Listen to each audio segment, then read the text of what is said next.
un monde rationnel, banal et prévisible, rien n'est aussi intriguant, rien n'est aussi fascinant et angoissant que le sentiment du mystère qui nous envahit lorsque nous faisons face à l'inconnu. En 1889, la famille Dagg se retrouve au cœur d'une incroyable histoire de diable et de fantômes. Quelle est cette entité qui terrorise la petite Dina?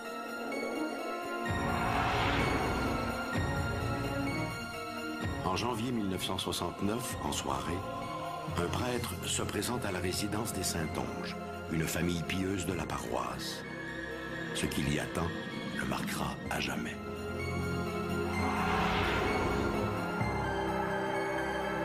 Nous avons tous de bons et de mauvais souvenirs de nos premières expériences sur les bancs d'école.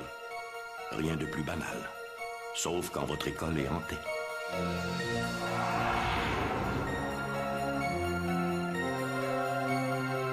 Ces soirs de première au Vogue Theatre de Vancouver.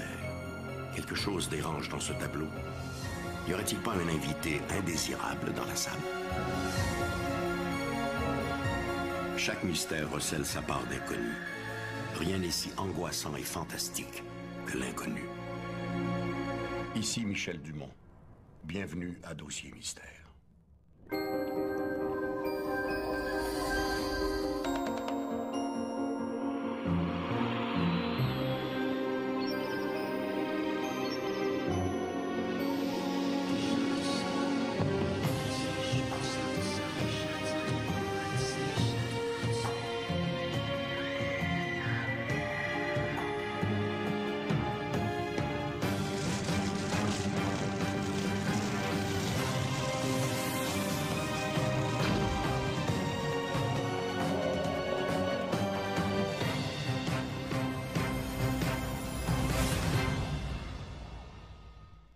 Le petit village de Shawville se dresse à 1 heure de route à l'ouest d'Ottawa, dans le comté de Pontiac, au Québec.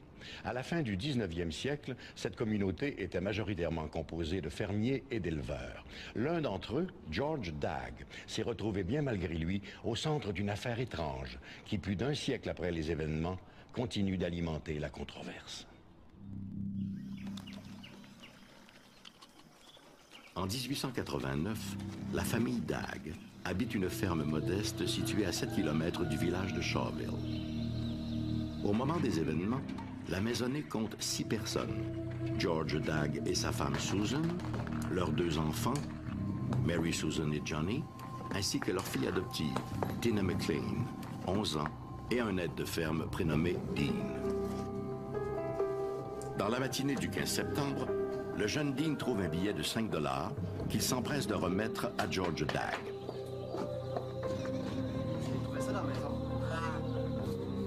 Celui-ci le reconnaît comme étant le billet confié à sa femme la veille pour qu'elle le mette en sécurité dans un tiroir de leur commode.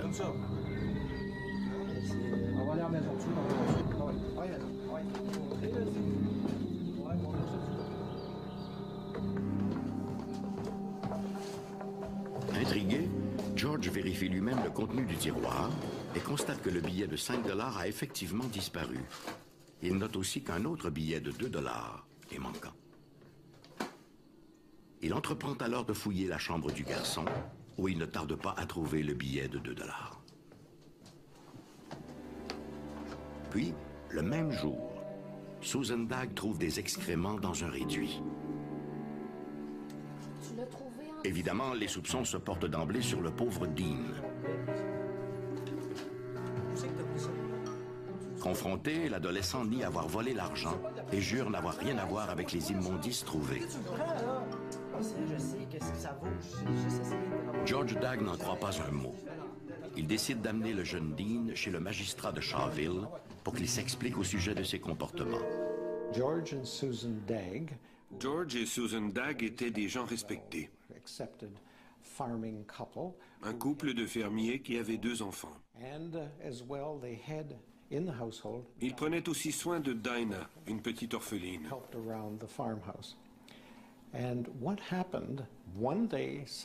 Puis voilà qu'un jour, soudainement, Des manifestations de type poltergeist ont éclaté.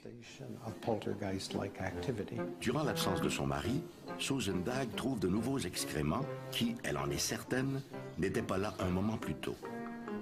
Si l'innocence de Dean est loin d'être prouvée pour l'histoire du vol des billets, il est clair par contre que le jeune aide de ferme n'a rien à voir avec les immondices étalées un peu partout.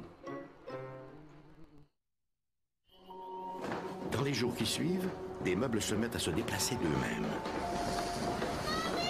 Puis c'est au tour de la fille adoptive des Dagg, la petite Dina McLean, d'être agressée par une entité mystérieuse.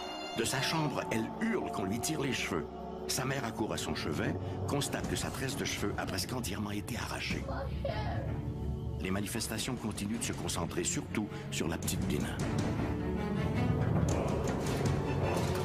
La nuit venue, son lit fait des bonds étranges.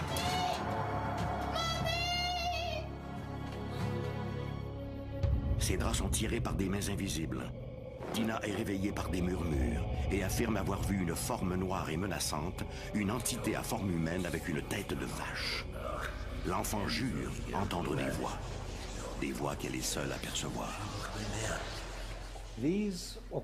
Ces violentes manifestations ont été observées par des dizaines de témoins, des membres de leur communauté et des amis des Dagg. Les Dagg n'avaient rien à tirer de ces manifestations. Elles se produisaient et tous les gens en étaient effrayés. Il n'y avait aucune motivation financière derrière tout cela. Au contraire, ces événements les faisaient passer un peu pour des fous. Conséquence de toute cette attention, les médias ont commencé à s'intéresser à l'affaire. En novembre, ayant eu vent de l'affaire, Percy Woodcock, un artiste ontarien et correspondant pour le Recorder and Times de Brockville, se rend à Shawville pour y rencontrer les Dagg. Percy Woodcock était un journaliste entreprenant qui travaillait pour un journal local. Il a d'abord écrit un premier article qu'il a publié non seulement dans son journal, mais aussi dans le Montreal Standard, le journal le plus important de l'époque. L'article a ensuite été repris par d'autres journaux, qui bientôt en ont demandé plus. Tant et si bien que Woodcock s'est retrouvé à vivre littéralement chez les Dagg. Woodcock est sceptique. Et un après-midi, la petite Dina l'entraîne dans une remise où elle affirme avoir entendu le fantôme. Oui, ça existe. Êtes-vous là, monsieur? Demande Dina. Êtes-vous là? À la surprise de Woodcock, une voix gutturale lui répond. Je t'attendais, ma petite Dinah. Je suis ta conscience, poète de pacotille. Et je vais te casser le cou, opportuniste de carnaval. Percy Woodcock, tu es venu flirter avec le diable. Pensais-tu vraiment faire fortune sur mon dos? Le fantôme a parlé de manière plutôt malveillante. Il s'est présenté comme le diable, leur disant qu'il devait partir. Mais, du moins d'après les documents que j'ai lus à ce sujet, il appréciait aussi toute l'attention dont il était l'objet. Il a commencé à parler d'une voix grave, annonçant qu'il allait divertir les témoins dès le lendemain à la tombée du jour. Le lendemain, un peu après la tombée du jour, la famille Dagg, accompagnée de quelques villageois curieux et de Percy Woodcock, se réunit au salon. Toc, toc, toc. Hé, hé, hé, hé. Comme prédit par la voix dans la grange, la présence se manifeste. Celui que vous attendiez est arrivé, avec une foule de petits secrets sur chacun d'entre vous. Tu sais ce que je veux dire, George, et toi aussi, Suzanne. Je suis un ange venu m'occuper de vos âmes picotes. La voix se moque joyeusement de son auditoire. Elle affirme être plutôt l'esprit désincarné d'un homme mort 20 ans plus tôt. Je reviendrai une dernière fois faire mes adieux aux enfants. L'affaire est si extraordinaire que Percy Woodcock rédige sur le vif un document résumant ses manifestations. Toutes les personnes présentes l'authentifieront de leur signature. Les gens qui vivaient à Shawville, près du parc de la Gatineau, étaient pour la plupart des émigrants écossais. Ils étaient sans doute familiers avec ces histoires de fantômes et de poltergeist. On peut donc supposer qu'ils avaient des attentes par rapport à ce qui allait se produire. C'est ce qui explique aussi pourquoi ces citoyens ont tous accepté de signer un document attestant des phénomènes observés. Finalement, lassé de ses pitreries, l'invité invisible tire enfin sa révérence, ajoutant qu'il ne reviendra qu'une seule autre fois pour faire ses adieux aux enfants.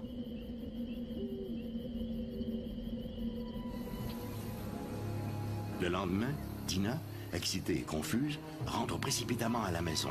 Elle raconte qu'au retour de l'école, un ange lui est apparu, lui a murmuré des choses, après quoi... Je suis ton ange gardien, Dinah. N'aie pas peur. Il se serait envolé. La famille Dagg ne connaîtra plus jamais d'événements semblables, et aucune explication ne sera jamais apportée aux étranges manifestations de Shawville.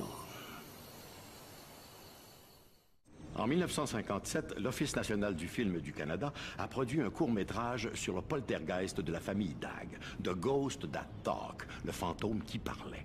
À l'époque, personne n'avait d'explication rationnelle à proposer pour ces phénomènes. Aujourd'hui, 50 ans plus tard, le mystère de ces étranges manifestations reste entier. Pour les experts, les poltergeists ou esprits frappeurs, comme par exemple dans le cas de la famille Dagg, seraient des âmes perturbées qui cherchent désespérément à reprendre contact avec le monde des mortels, comme si ces revenants avaient un ultime message à livrer. Mais sommes-nous prêts à les écouter?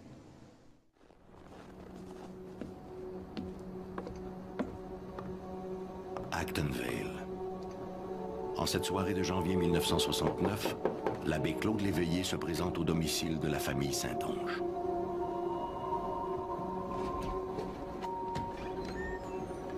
Le père Léveillé a à peine le temps d'y entrer que M. Saint-Onge l'entraîne aussitôt vers l'une des chambres du deuxième. Sur le pas de la porte, l'ecclésiastique est stupéfait. Les objets dans la pièce semblent animés par un maléfice invisible. Ensorcelé, un lit en fer tressaute sur le plancher. Mais ce qui retient le plus l'attention du père Léveillé, ce sont les couvertures de l'autre lit. Celles-ci se roulent et se déroulent sans arrêt. Pressentant la présence du malin, le père Léveillé sort de sa poche une fiole d'eau bénite et bénit la chambre. « Qu'en pensez-vous, mon père ?» demande alors M. Saint-Onge. « Je crois qu'il faudra prier. Beaucoup prier. » Vraisemblablement, la maison des Saint-Onge héberge un visiteur invisible. C'est la routine habituelle chez les Saint-Onge en cette froide journée de janvier. Personne ne se doute que bientôt leur demeure deviendra le théâtre de phénomènes alarmants. Il y a eu des événements dans la maison des Saint-Onge à Actonville en 69. Moi, j'étais là comme vicaire paroissial depuis à peu près 1 an et demi.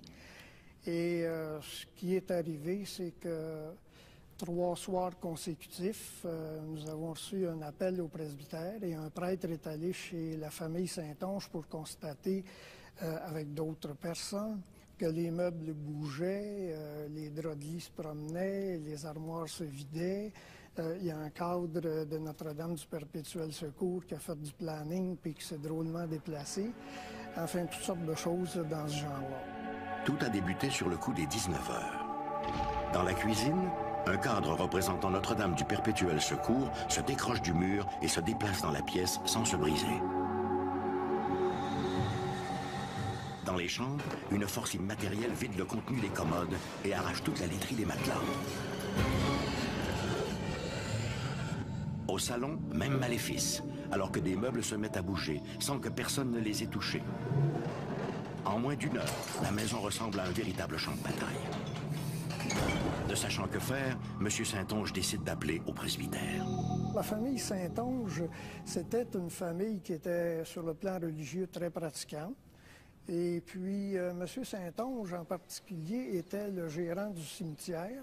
Et c'est lui qui creusait les fosses au cimetière. Et en plus de ça, il agissait souvent comme maître chantre à la messe du matin à l'église. Oui, au revoir. C'est l'abbé Wilfrid Bérard qui prend l'appel de M. Saint-Onge. A priori, l'affaire lui paraît invraisemblable. Mais le jeune vicaire décide quand même de se rendre sur place pour voir de quoi il retourne.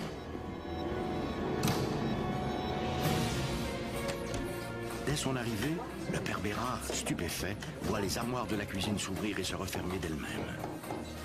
Les Saint-Onge lui expliquent que ces phénomènes perdurent depuis maintenant plus d'1 heure, sans qu'il sache pourquoi. Au cours de la soirée, le père Bérard est témoin de nombreux autres incidents, tout aussi déconcertants. Puis, à 22 heures, les manifestations s'arrêtent brusquement. L'abbé Bérard quitte les lieux, loin de s'imaginer que ce cauchemar se répétera dès le lendemain. Comme la veille, il est 19 heures lorsque les phénomènes se manifestent à nouveau. Dans la cuisine, la petite Guylaine fait ses devoirs de catéchèse.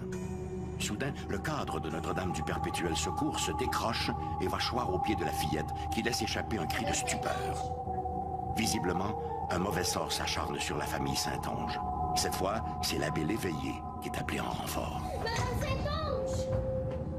C'est là que j'ai été témoin de certaines affaires. Une brosse à linge avec le dos un peu arrondi était installée en équilibre sur une tige où l'on met des serviettes. Là. Ça aurait pris 5 minutes de la placer en équilibre comme il faut pour qu'elle reste là. C'était fait instantanément. Au fur et à mesure que la soirée avance, l'abbé Léveillé constate que les phénomènes semblent avoir un lien avec la petite Guylaine. Guylaine, c'était une jeune fille qui était à l'école primaire et qui devait avoir, je ne me souviens plus exactement, peut-être 7-8 ans, et qui était confiée à la garde de la famille Saint-Onge par ses parents qui avaient des heures de travail assez difficiles là, et qui voulaient que Guylaine soit bien surveillée par une famille là, qui pourrait lui faire ses devoirs, toutes ces choses-là. Alors c'est comme ça qu'elle s'est retrouvée dans la famille Saint-Onge. Le père Léveillé remarque que les perturbations s'accentuent lorsque Guylaine travaille à ses devoirs de catéchèse. Il n'en faut pas davantage pour qu'il y voie une manifestation du malin. J'en ai déduit ça, moi. Que parce que c'était déclenché à l'occasion de la prière, alors c'était provoqué par l'esprit du mal. Au cours de cette même soirée, un bruit sourd se fait entendre au 2e étage.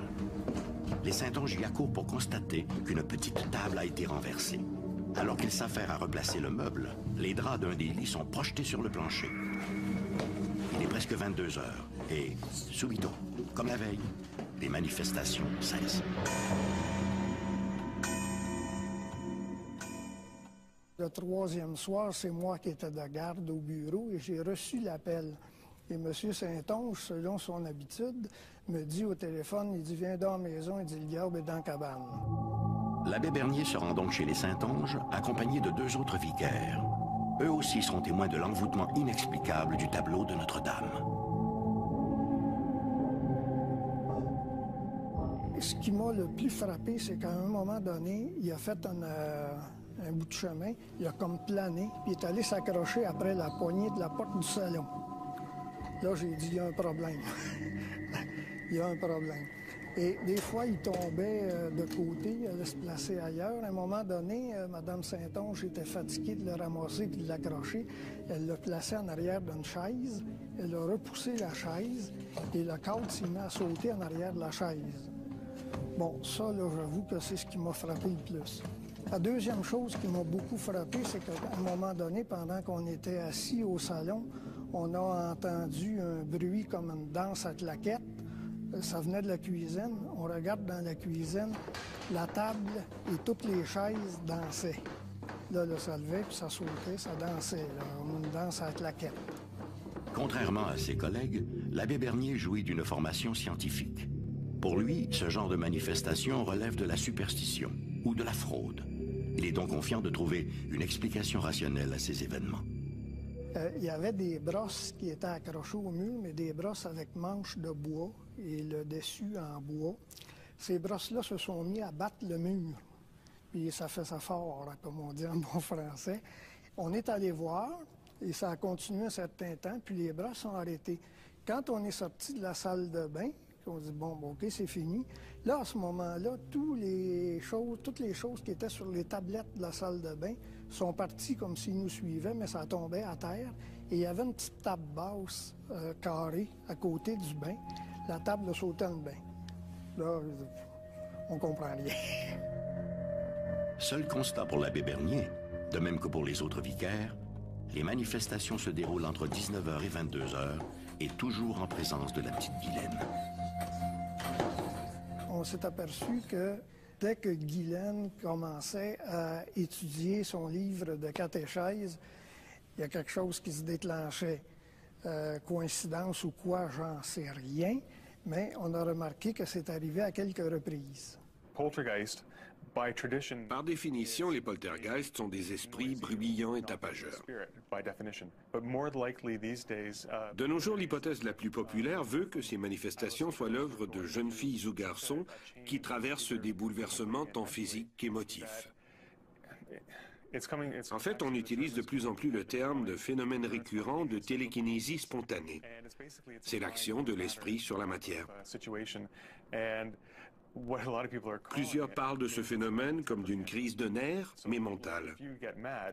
Si vous vous mettez en colère, par exemple, vous serez peut-être tenté de frapper sur le mur. Dans un cas de poltergeist, la personne frappe sur le mur avec son esprit plutôt que physiquement. Afin de leur permettre de faire un lien entre Guylaine et les manifestations, les prêtres proposent à Guylaine de réciter une prière.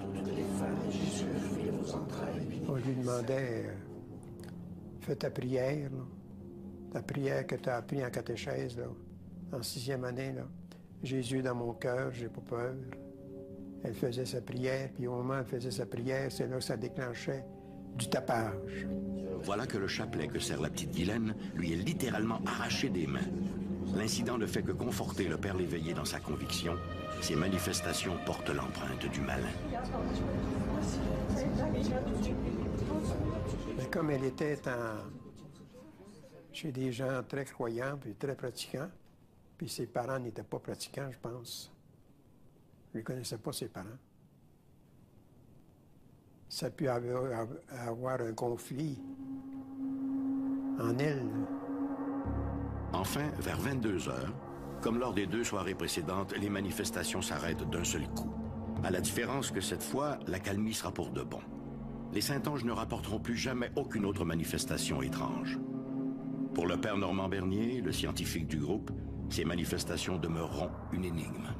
Quand la table a dîné et puis les chaises ont commencé à danser, nous étions 6 au salon.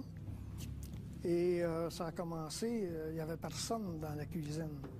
On s'est avancé, on a constaté. Je ne vois pas comment on aurait pu être dupé là-dessus. Il aurait fallu des installations là, vraiment impossibles à camoufler totalement.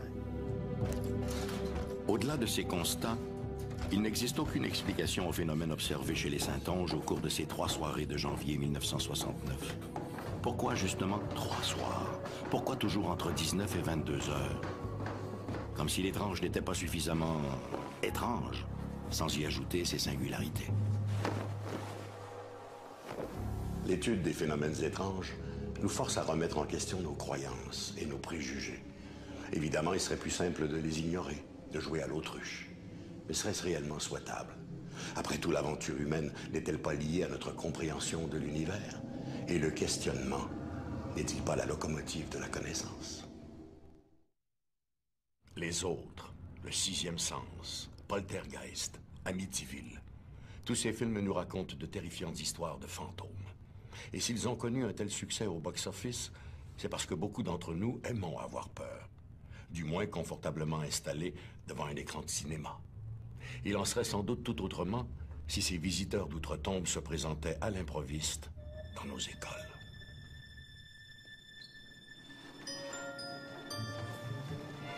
Sans se presser, les 2 hommes finissent la mise en place de la salle.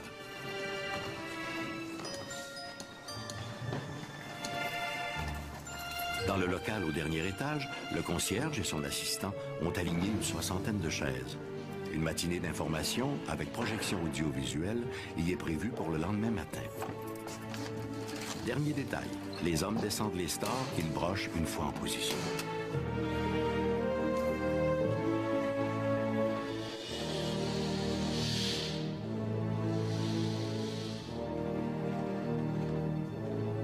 Tout est parfait.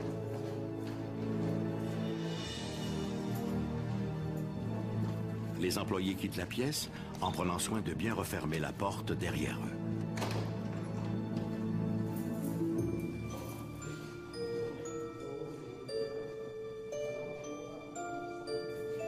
Puis, enfin, la grande porte du vestibule se referme à son tour. L'édifice est de nouveau désert. Mais l'est-il vraiment?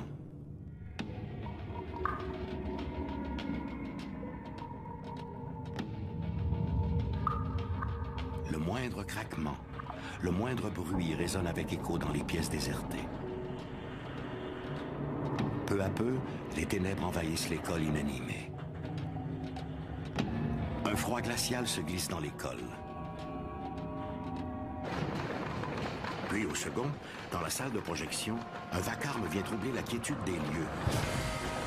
Une force mystérieuse transforme en quelques minutes la salle qui ressemble maintenant à un véritable champ de bataille.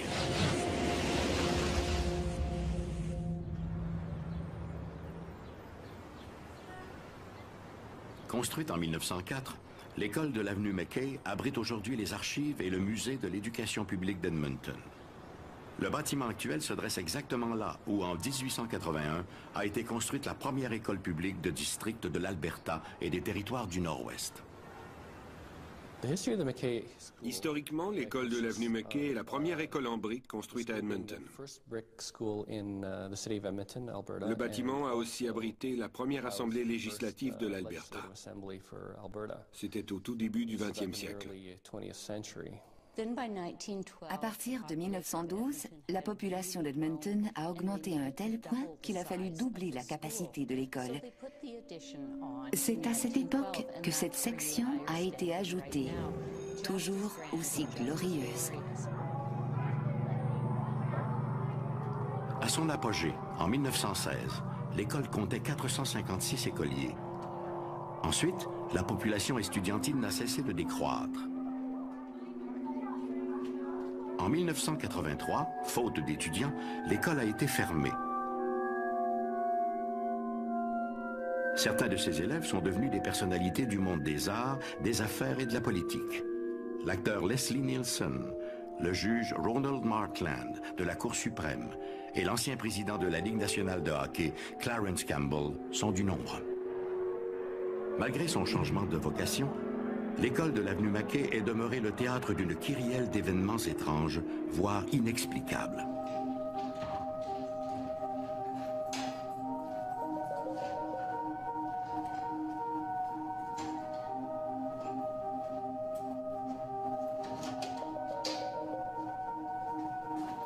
On raconte que le bâtiment est hanté. On ne compte plus le nombre de fois que les chaudières ont été allumées ou éteintes mystérieusement.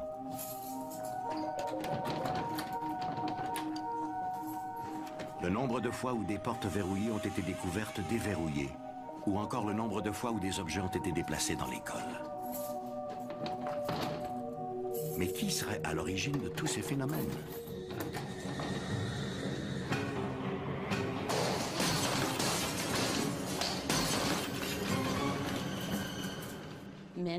En 1912, plusieurs ouvriers d'Edmonton étaient impliqués dans la reconstruction. On croit que l'un de ces ouvriers, un certain Peter, aurait fait une chute mortelle du 3e étage. Son esprit n'a apparemment jamais quitté l'école McKay. Il y est toujours. Le fantôme de Peter, décédé en tombant du toit le 3 janvier 1912, hanterait-il vraiment ses murs? Les manifestations du musée McKay sont si notoires que tous les employés refusent systématiquement d'y demeurer seuls. Sauf peut-être son concierge, Ron Laddie. En octobre prochain, cela fera 21 ans que je travaille ici à l'école de l'avenue McKay. J'y ai vécu plusieurs expériences paranormales.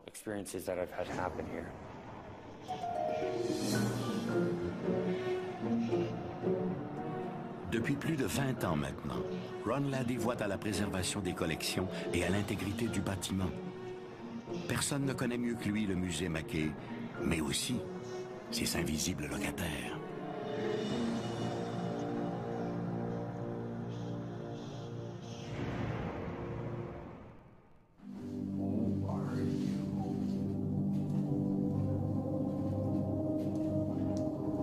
Il y a plusieurs années, devant la récurrence des incidents insolites, Ron a amené au travail une planche Ouija. Grâce à elle, il a réussi à entrer en contact avec l'un des fantômes du musée, un certain Peter.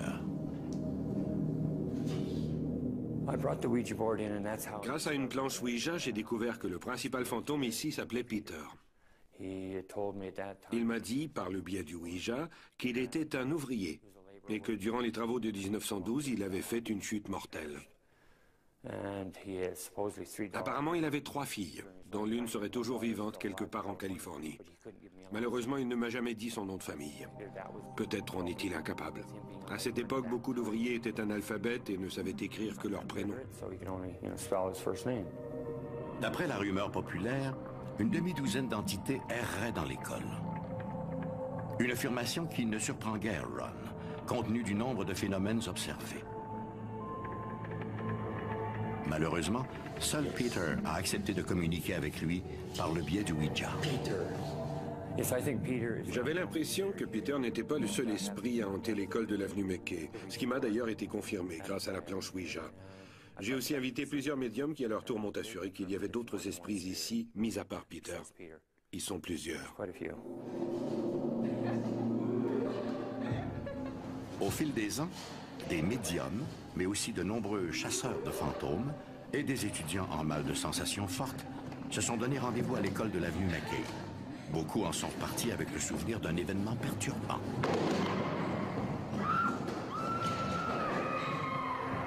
Au milieu des années 1990, l'auteur Barbara Smith, qui a signé plusieurs livres sur les fantômes, et a elle-même été témoin d'un incident particulier. La présence de Peter a bien été documentée. En 1990, j'ai invité des médiums, mais Peter ne s'est pas manifesté. En revanche, nous avons eu droit à d'autres esprits. À un moment donné, par exemple, nous étions réunis dans une petite chambre du bas et une des médiums a dit ressentir une douleur à la mâchoire. Ron, qui travaille ici depuis longtemps, lui dit qu'elle était en fait assise dans l'ancien bureau du dentiste. Très intéressant, non? L'absence de Peter lors de cette soirée était d'autant plus intéressante qu'il entretient une sorte de franche amitié avec Ron.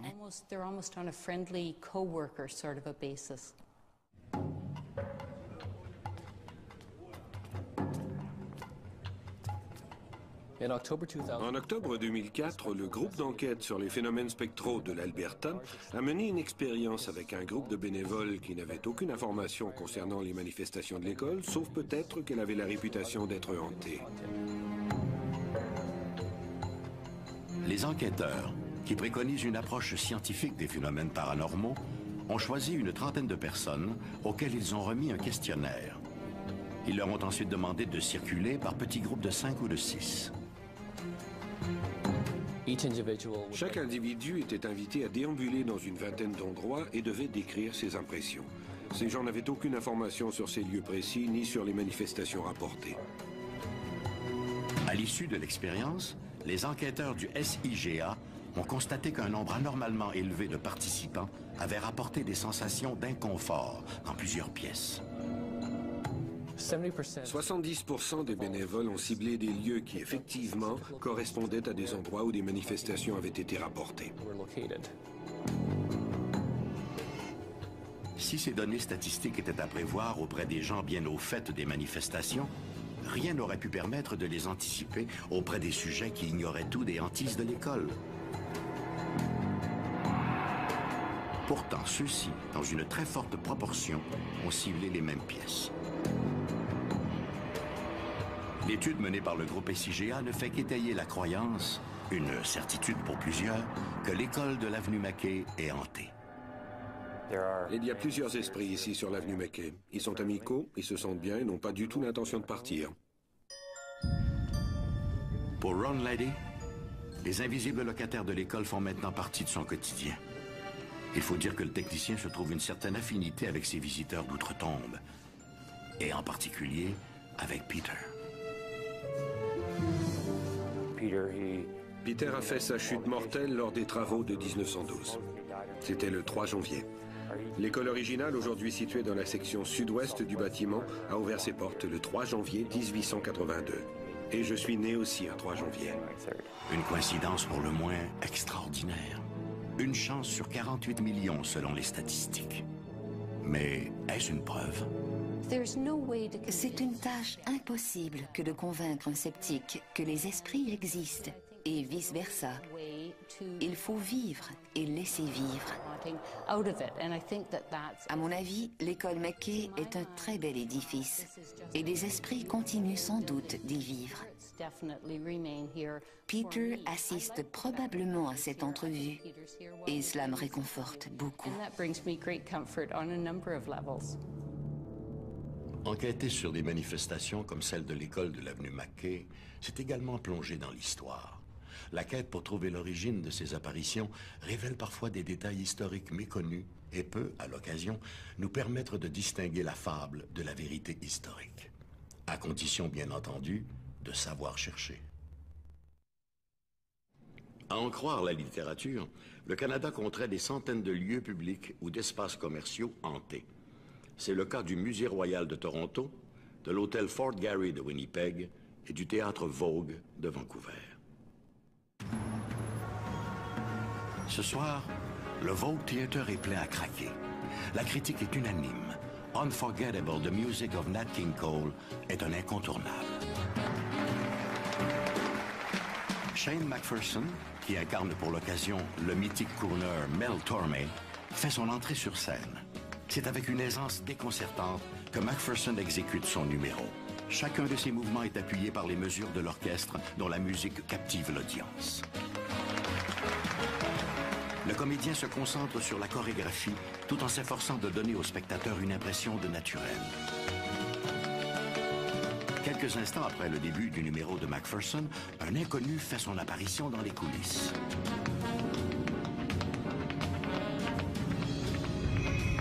Le danseur est surpris par cette présence. Personne, autre que les techniciens et les comédiens, n'est autorisé à s'approcher de si près de la scène une fois la représentation commencée. Pendant un instant, le comédien détaille l'intrus. Il s'agit d'un homme d'une trentaine d'années, avec des cheveux noirs coupés courts. McPherson le dévisage pendant quelques secondes, puis sous ses yeux, l'homme disparaît. Littéralement, comme si on fermait un téléviseur. Le comédien est si troublé qu'il doit mettre fin à son solo de danse. En coulisses, ses collègues sont surpris. Mais lorsque McPherson leur parle de l'apparition, personne ne semble avoir remarqué cette présence insolite. Le comédien est apparemment le seul à avoir vu le fantôme. Du moins, ce soir-là. En 1940, la famille Riffle entreprend la construction d'un théâtre sur Granville Street, à Vancouver. La vocation du Vogue Theatre est d'accueillir les meilleures troupes théâtrales du pays. Mais un an après le début de sa construction, l'édifice est vendu et devient un cinéma. En ces heures sombres de la Deuxième Guerre mondiale, le Vogue s'impose rapidement comme le nec plus ultra des cinémas de Vancouver. En 1941, le Vogue était l'un des 3 meilleurs théâtres de l'époque. Il possédait l'air climatisé et le meilleur équipement audio de Vancouver. Son style art déco était aussi très à la mode.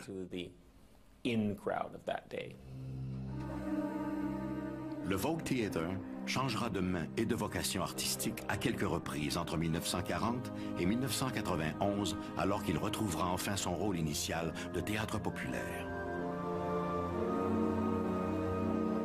Dès la réouverture du théâtre, des employés se plaignent d'incidents insolites.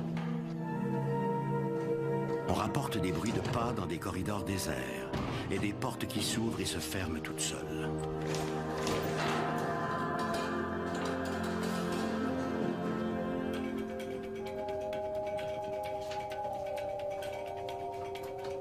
À une occasion, des affiches qu'une employée avait pourtant soigneusement placées dans une remise fermée à clé sont découvertes au petit matin, replacées sur le sol en forme d'éventail. Certains parlent aussi d'apparition. Quand j'ai commencé à travailler au Vogue, j'ignorais qu'il était hanté. Puis quelques mois plus tard, alors que je m'affairais à ranger des outils dans la chambre de menuiserie, j'ai ressenti une présence derrière moi. Lorsque je me suis retourné, j'ai aperçu ce que je définirais comme une ombre à 3 dimensions qui semblait flotter près de la porte. J'ai regardé dans le couloir, à gauche, à droite, mais j'étais seul dans le théâtre. J'ai tout verrouillé, je suis sorti en vitesse.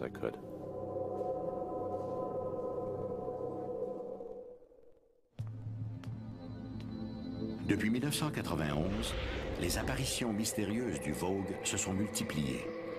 Visiteurs, comédiens, techniciens, tous affirment avoir vu ce qui semble être le même personnage. Homme dans la trentaine, cheveux noirs et courts, vêtu d'un ensemble défraîchi.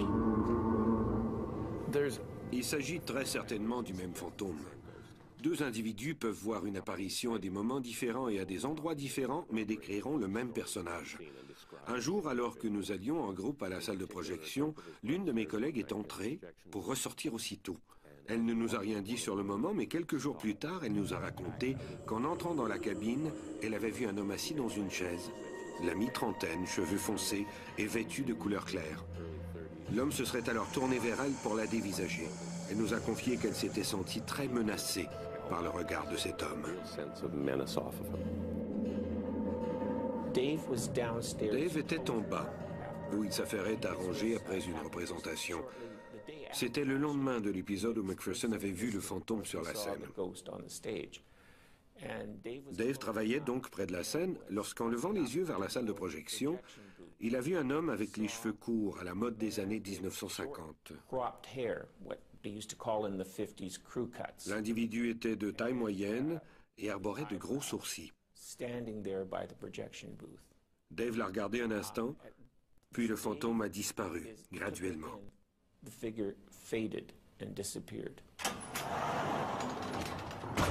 Au cours des 10 dernières années, nous avons vu défiler de nombreux médiums et des enquêteurs sur les phénomènes paranormaux. Quelques-uns croient qu'il y aurait plusieurs esprits ici. C'est possible. Mais pour ce qui a trait au personnage principal, nous pensons qu'il s'agit d'un ancien employé. Il se manifeste surtout dans les zones de travail, la scène et le couloir du sous-sol. Un couloir où il apparaît d'ailleurs si fréquemment que nous l'avons baptisé l'autoroute du fantôme.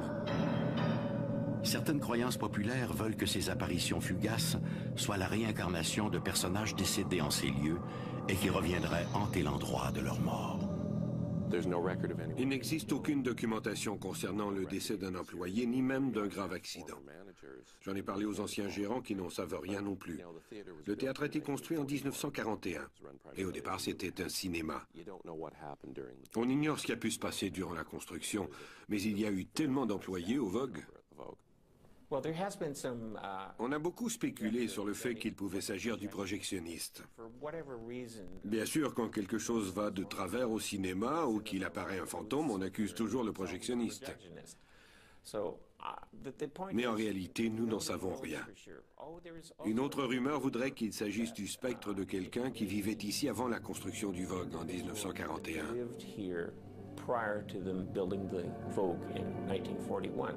Les possibilités sont infinies.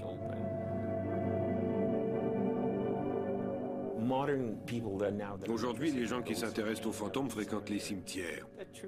Avouez qu'un cimetière n'est pas très stimulant comme endroit, même pour les fantômes.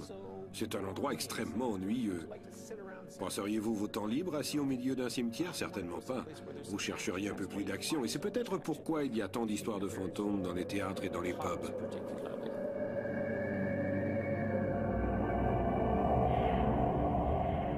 Par contraste, lorsqu'ils sont déserts, les lieux publics peuvent devenir des endroits inquiétants, avec leurs grands amphithéâtres vides, leurs loges inoccupées et leurs corridors qui se perdent dans l'obscurité. Dans un tel environnement, il est naturel que nos sens soient aux aguets. L'écho de quelques conversations lointaines ou d'une chasse d'eau peut vite être interprété comme une manifestation surnaturelle. Mais pour les employés du théâtre Vogue ou le concierge de l'école McKay, cela n'explique pas tout. L'étude des apparitions de fantômes va bien au-delà d'une simple incursion dans l'univers du paranormal. Les légendes ont quelque chose à nous apprendre sur notre propre passé et aussi sur notre futur, même celui au-delà de notre tombe. Quand l'inconnu ébranle jusqu'à notre confiance en ce monde, notre imagination s'emballe. Mais les vrais mystères, ceux qui défient toutes les explications rationnelles, ne sont-ils pas une porte ouverte sur la véritable connaissance ?